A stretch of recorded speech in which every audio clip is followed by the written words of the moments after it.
Chris, how many people do you think are walking around right now knowing that they should be doing something with their money, but they just have no clue where to start? Man, too many. And what's even worse is when they finally reach out for help, they get hit with sales pitches instead of actual planning. Thankfully, though, in today's episode, you sat down with Michael Scarpati, co-founder of Retire US, and talked about how both of you stumbled into financial planning, but also why the system isn't really built to serve people the way it should. Exactly. And we go deep on what it means to be a true fiduciary, the emotional weight of money, and why so many people feel locked out of real financial advice. This episode is a masterclass in what good financial planning should feel like and why understanding your values matter way more than some arbitrary number. So, if you've ever felt like the financial world just wasn't built for you, I promise you're going to feel seen in this one. With that being said, let's dive into part one with Michael Scarpati. This is the Fi Guys.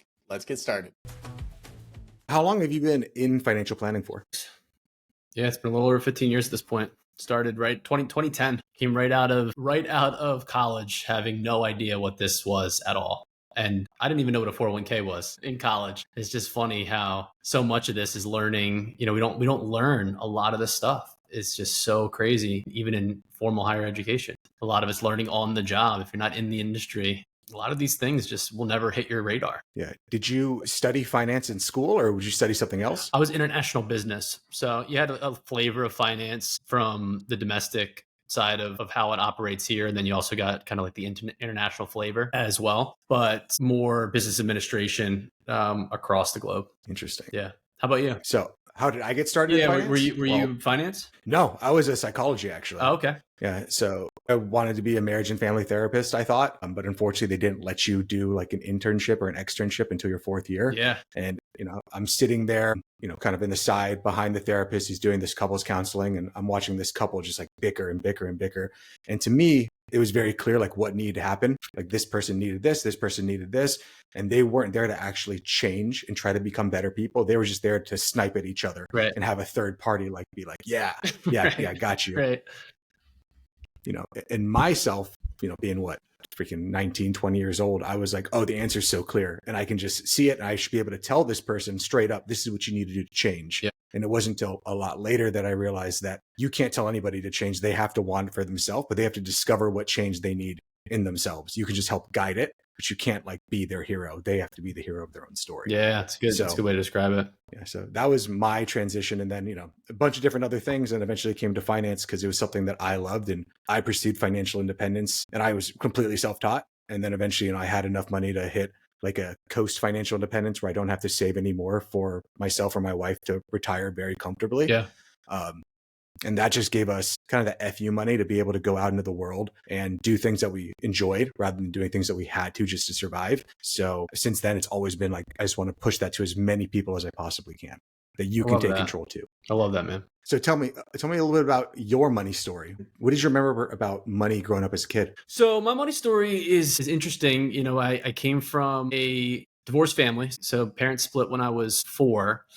And it's looking back, it's not too surprising as to why that partnership had to end. Just two very different perspectives, money being one of them. My mom came from a banking family that was a true rags to riches type of a story. So my grandfather was extremely hardworking, disciplined man, worked his way up from being actually the janitor of this bank up to ultimately being the chairman CEO of the bank. By the time he retired and expanded it to multiple banks. And with that mindset and mentality comes a lot of frugalness and attention to detail with the finances. And, that kind of was instilled a lot of my upbringing. So lived with my mom growing up and, we lived a very frugal, disciplined financial lifestyle. And I was kind of taught those principles from a very young age. We didn't have a ton of money by any means, but we were very wise. It was very wise with how it was spent. And I think a lot of that started kind of a little bit more like the hyper awareness about how money flows in and out of the household. I was pretty in tune with that as a kid. And then it just kind of expanded into more entrepreneurship ventures. As a young kid, I started to kind of get the entrepreneurship bug really early and started making little businesses with the friends, and that financial upbringing of being conscious of money like very early, I think helped kind of stoke the fires on that front and really kind of bled into the upbringing in some other ways. Nice. What do you remember your mom telling you about money? Like anything specific? Was there any like specific messages like money means this or money is this? Don't waste it. Don't be wasteful. I think that the value of money was taught to me, not in terms of like mathematical value, but like the actual utility value of, we don't have a ton of money coming in. So let's make sure that when we're using it, we're utilizing it on stuff that has maximum utility, maximum impact to the household. And so I think nowadays, because of the technology, it's so much easier for us to just like fall into this trap where we spend frivolously with DoorDash and Uber Eats and just taking a Lyft or an Uber everywhere we go. And it's very easy. The ability and the accessibility to frivolously spend money is at an all-time high, probably in human history now. And for me, I'm fortunate that those lessons were definitely brought down. We just didn't waste money in the household. We lived very much, within the means, and then we didn't do a ton of frivolous things. It was very, if we're going to spend the money on something as a household, we need to really feel the impact and the value of those things. And that's definitely a lesson and a learning that I've carried with me my entire life, for sure. That's a good lesson to learn. I feel that most people don't learn that lesson until much, much later, if at all. Yeah. So you said that your mom and dad maybe had different money values. What did you learn about money from your dad then? So my dad's on the other side of the spectrum, where he really values the use of it. Like on the one side, my mom, the banking family, that type of mentality creates kind of like this pack rat mentality of, hoarding the money and not using it, right? It's clearly a balance. My dad was on the other side of the spectrum, where it's like, this is a tool. I want to use it to make my life better and easier, make my body healthier right now in the now. And I'm not going to worry about the future, right? I can always go and make more money. Whereas the other side of the household was much more around, we got to save it, right? That banker mentality is very much save, spend just a little bit, right? And live kind of like below your means. On the other side, it was like live kind of like above your means. And it was one of the best things for me growing up to see both of those different perspectives, because I think it allowed me to kind of land right in the middle of seeing both of those polarities and finding that, because I think there's times in life where both are great money mindsets, right? Methodologies to have, and the balance I think is super key. But yeah, I grew up on both ends of the spectrum, man, when it came to that stuff. I have to imagine when you were with your mom, you said you spent most of the time with mom, right? Or did you kind of split between mom and dad? Yeah, it was most of the time she was primary custody. So most of the time was with mom, but dad was right around the corner too. So, okay. Most of the financial mindset and things that were instilled were from my mom, for sure. That's really good. I've always found that people always want to go to an extreme. Like it's just easier for our brains to be like, no, we save everything or we spend everything. Where it sounds to me that you got to see both of those polarities at pretty extreme detail. It sounds like it even led to the divorce of your parents, which I'm sure wasn't just financial, but finance is unfortunately one of the largest reasons that people end up going through divorce. So you got to see that and kind of get a barometer as to where do I want to be on the spectrum? Because in general, the path or the correct path is kind of the middle way. Yeah. And trying to find where is that place for me. Yep. And that's always hard for us because what's right for you is different to me, different to our audience members, different to even our spouses.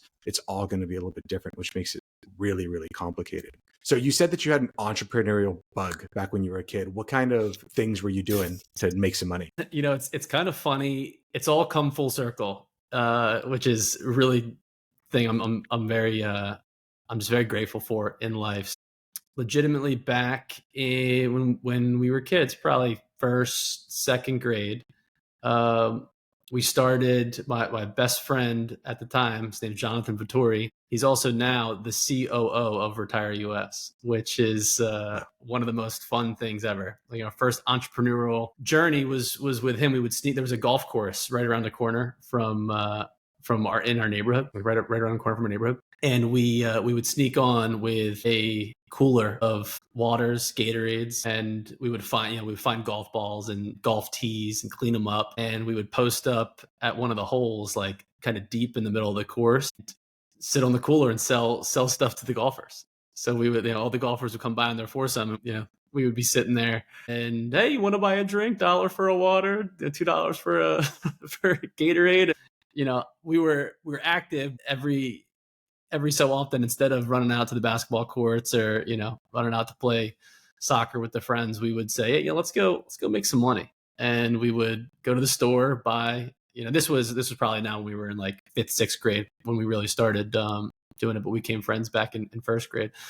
And we would go to the store, we would buy the supplies, pack it, no help from our parents. We just like went out on our own to just figure it out and do it. And it became like a pretty consistent, and then the country club would get wind of it and chase us off the golf course and we would, run away and then just sneak back on a couple weeks later. It was just like a fun first step in the entrepreneurial path of creating something for yourself, seeing an opportunity and kind of jumping on it. Yeah. And I have to imagine from there, it wasn't just one step from I'm selling tees and golf balls on a golf club, on a golf course, to now I'm creating Retire US, Retire, so I'm sure there was a big gap in between there. But I would like to talk a little bit about Retire US. Sure. I have a question. Is it Retire US or is it Retire Us? So we don't discriminate against the two. We allow either way. We think they both have kind of like a fun connotation to them. With Retire US, we're here in the United States. It's really about financial freedom right now, and our footprint is in the US. And then obviously the fun play on words, Retire Us as a family, like help retire us. So we say it both ways. Whatever feels most comfortable is fine by us. Awesome. So remind me, what was your best friend's, your COO? What's his name? His name's Jonathan Vittori. Was Jonathan the co-founder of Retire US with you? Yep. Yeah, he's one of the co-founders. So there's 3 founders for the organization. It's myself, it's Jonathan, and then Michael Blausch is president of the organization. I'm sitting as the CEO of the organization. And we founded Retire US in 2022 in terms of this new step, this new chapter with building out the tech platform and really creating this lane of accessibility.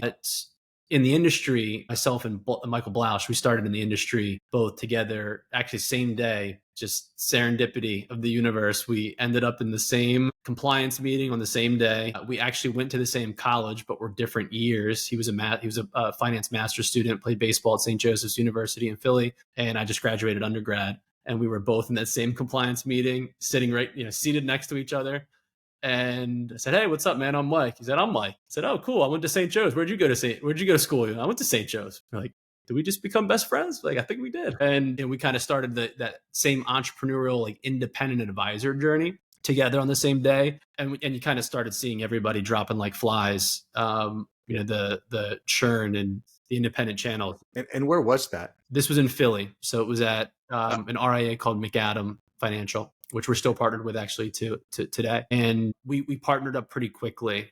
We started to see just that, the ability to build your own book of business. Neither of us really had what in the industry they call a good like natural market. So there wasn't really stuff to support us there from friends and family becoming your first clients. So we would do a lot of marketing every weekend. We would go to different events, trade shows, home shows, car shows, set up a table, talk to people about their finances, their most important financial goals, schedule meetings, and ultimately bring them on as clients. But those clients kind of were far and few between in these events. So we decided like very early in the business, why don't we partner up? Let's pool the leads together that we're generating. Let's split the client, let's build the practice collectively so we kind of increase our odds of survival was really what it was about in the beginning. And that was 15 years ago at this point. And so we built a practice first. It started as a financial planning practice. And that's one of the big unique things of Retire US is that we come from the business, right? The platform was built out of seeing for years people thinking that they had a good financial plan established or they were getting high quality advice, only to find out that it was just very limited. The scope of work that the professionals they were working with was pigeonholed by the institutions that they worked for, or just the perspective or the non-fiduciary relationship that was being created in the process. And we just saw so much missed opportunities for people to really get high quality, great financial advice, high quality access to products, and also just the amount of friction that we see in the industry. It's such an antiquated industry. You know this, the technology is slow with just, there's a lot of oversight with FINRA and the SEC, and things just take a lot of time for tech to, I think we're finally at the inflection point in the industry, but we saw firsthand just a lot of friction. There's so much friction to just get people to get started in the process. And so organically over that, 10, 12-year journey of building out the practice, starting to scale the financial planning practice, we really got to see a lot perspective of where there's just gaps and where there's issues that technology could really be a good solution for. And we brought Jonathan in before Retire US was actually born as a part of the practice that we were running as the operations wizard that he is. And then the three of us collectively birthed Retire US as the real venture that we're gonna bring to the world. It's really interesting. Now, earlier you said that when you were kind of getting started, you realized that there was people in the industry that weren't acting as fiduciaries. Can you explain to our audience what you mean by that? Absolutely. So it's crazy to hear this out loud. Like every time I say it, it sounds insane. But the reality, the truth of the financial services industry is that the vast, vast majority of professionals are not legally obligated to work in your best interest. That's what fiduciary means. Fiduciary means you're legally bound to be giving investment advice and financial advice that is in the best interest of the client, objectively, and take you to court. And an arbitrator can say, yeah, this was definitely in their best interest, or no, this has some conflicts of interest associated with the guidance. And only like 10 to 15% of professionals in the industry are actually bound to that standard, which is just complete insanity. Like imagine if you said 85% of the doctors that exist and practice medicine don't have to do so in your best interest. They didn't take the Hippocratic Oath, right? Like that would be completely mind-blowing, right? Nobody would trust doctors, and it's no surprise that nobody trusts financial professionals either, right? It's created this environment of like the used car salesman-y, like hard sell connotation, and it's for good reason, because 85% of the advice is coming from people that are going to be incentivized by the products they push, not the quality of the advice that they're giving. And that's what Retire US is here to solve. So if you want to work with the independent fiduciary, it's extremely challenging. One, there's not a lot, right? There's 10 to 15% of the reps that exist in the industry are bound by that standard. And two, it's an accessibility issue because of that problem. Basically, the independent fiduciary is compensated in one of two ways. They're either billing on assets under management, which is fine, it's a great model, but as a result, they move up market, right? It takes them the same amount of time to work with somebody that has $100,000 that has $1 million. The difference is they're going to get paid 10 times more on the person that has $1 million. So they move up market, right? And so the general public gets left behind. An independent fiduciary financial professionals generally have asset minimums that are $250,000, $500,000, $1 million. And it just gets harder and harder to find these independent professionals with open architecture, no proprietary products that will actually meet with you unless you have exorbitant wealth. The only other lane is flat fee, and flat fee is also just very expensive. So these are professionals that are building systems, they're building frameworks, they're not managing money, right? It's all about behavioral change, process management, and creating cohesion between key areas of your financial life. However, because they're not managing money, they need to charge you out of pocket. So it's $5,000, $10,000 generally is typically what more you see, $7,000 to $10,000 a year to keep this professional on retainer, almost like an attorney. And so just the vast, vast majority of the American public are left behind, with this being the norm of the industry. And that's what Retire US is ultimately here to change. We are here to disrupt the financial services industry with this better path to financial freedom. And that better path is one that's led by independent fiduciaries. It's one that's fast and frictionless and easy. With the platform, it only takes about 15 minutes to get ready for a meeting with a professional. And it's one that doesn't have any asset minimums, right? And it's affordable. So you don't need to have hundreds of thousands or millions of dollars to qualify to work with. Tell me a little bit about how you guys are setting that up. what are you guys doing? How do you even do that in 15 minutes? Because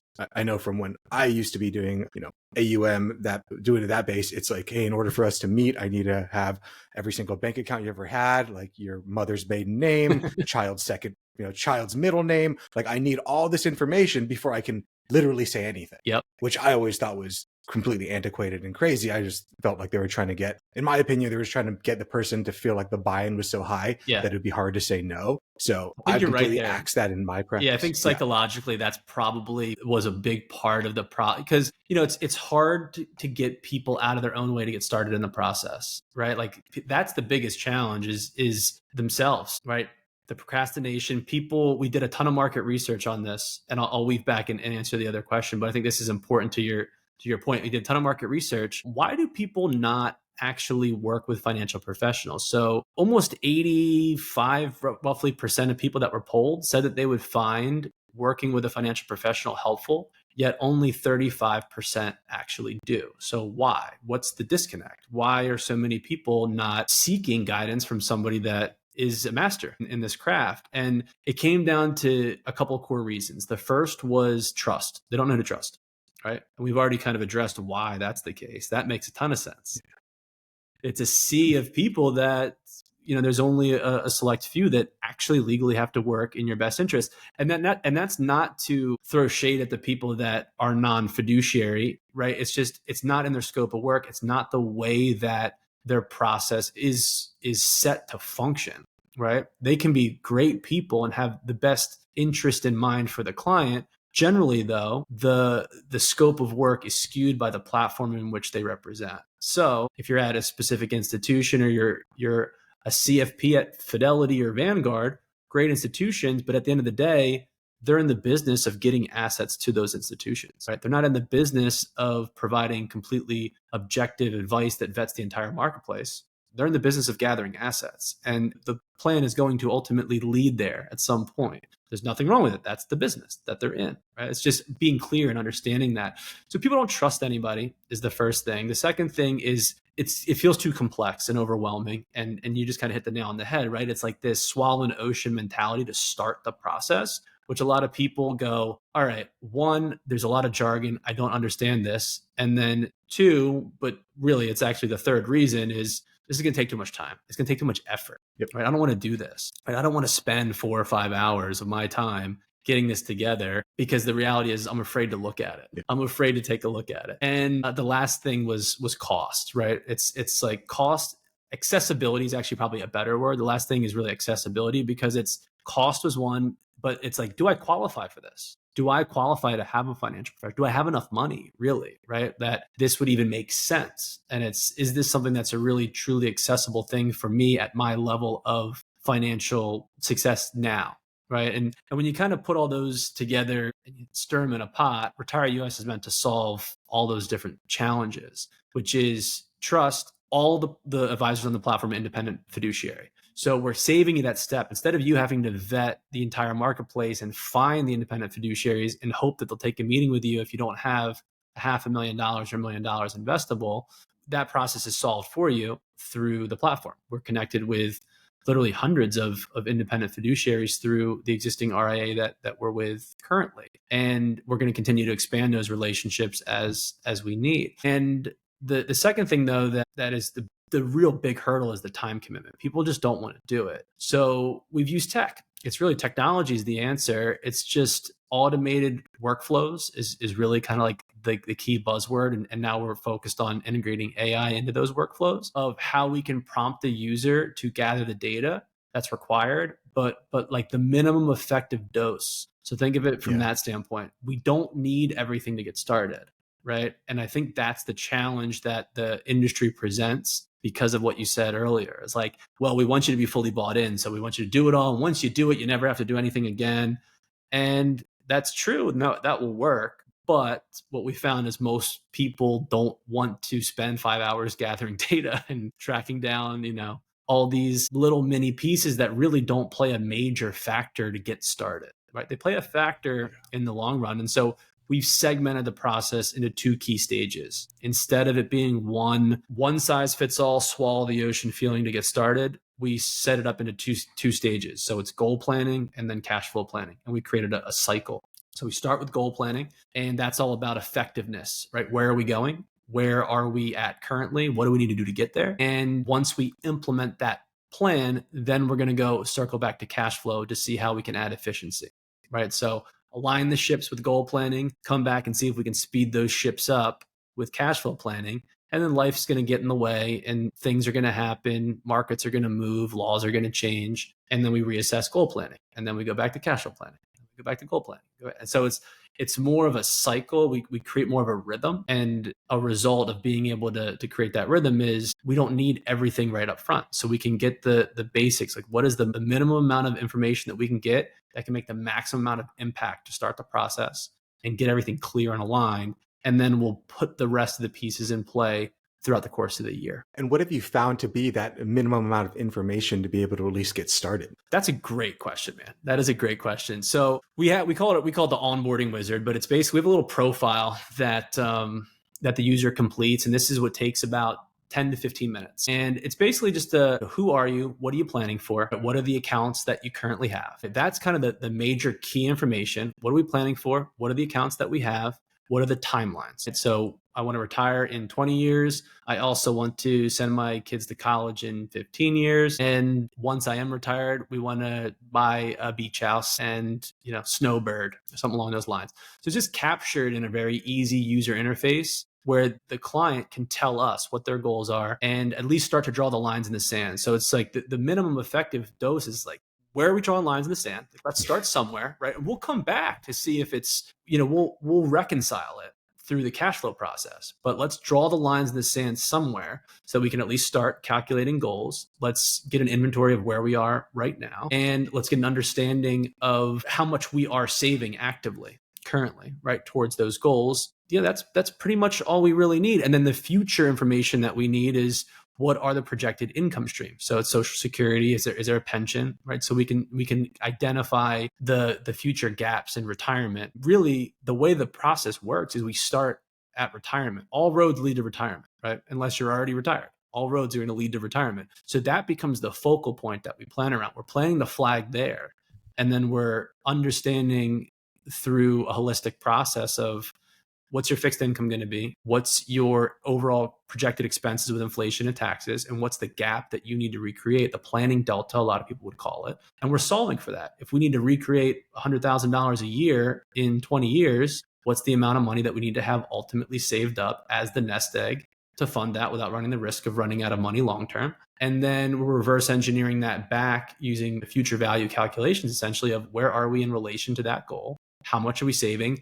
And what's the rate of return we should be targeting? Boom. Now we know what our investments need to do, right? Once we know what the rate of return that we're targeting and the timeline that we have, now we can start to understand the investment planning. So we say there's two steps in goal planning for us. The first, we call it goal analysis, which is that reverse engineering process. It's kind of like the calculation process. And it's the assessment process of, what do we have now investment wise? How are they allocated? What are the fees?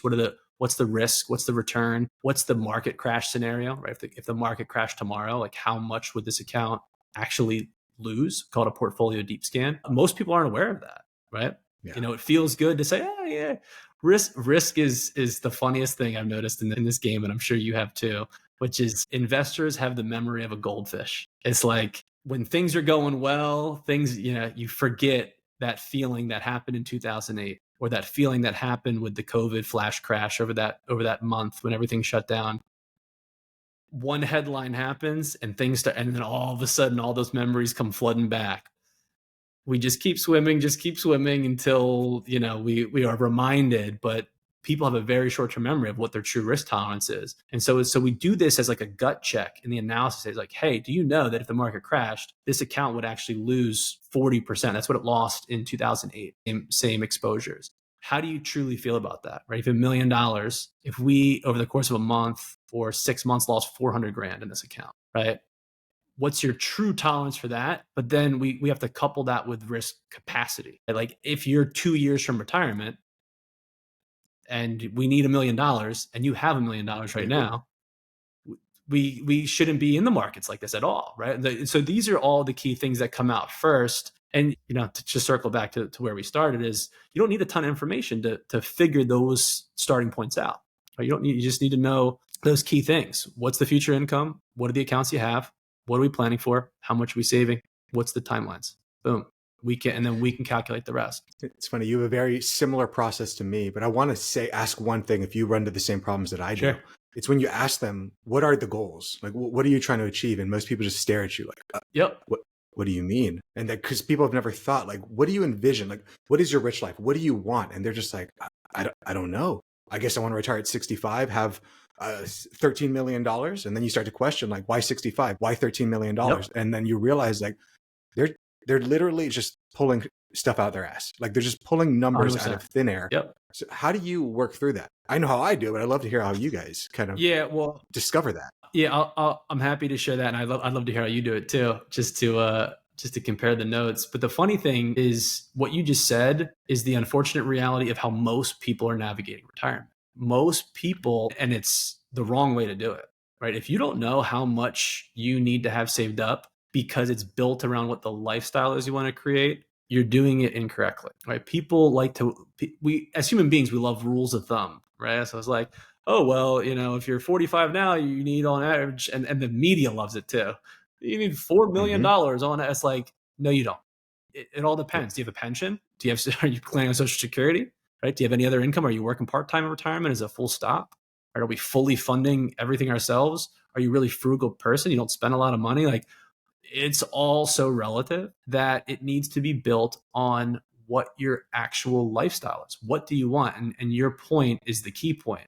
We got to clarify the vision. A lot of that is just the starting value of working with a professional. It's like working with a therapist, right? Like you don't ask yourself these questions a lot of times. So it helps to have the third party there, especially when it's a husband and wife or partner, spouse saying, hey, what do you want? Hey, what do you want?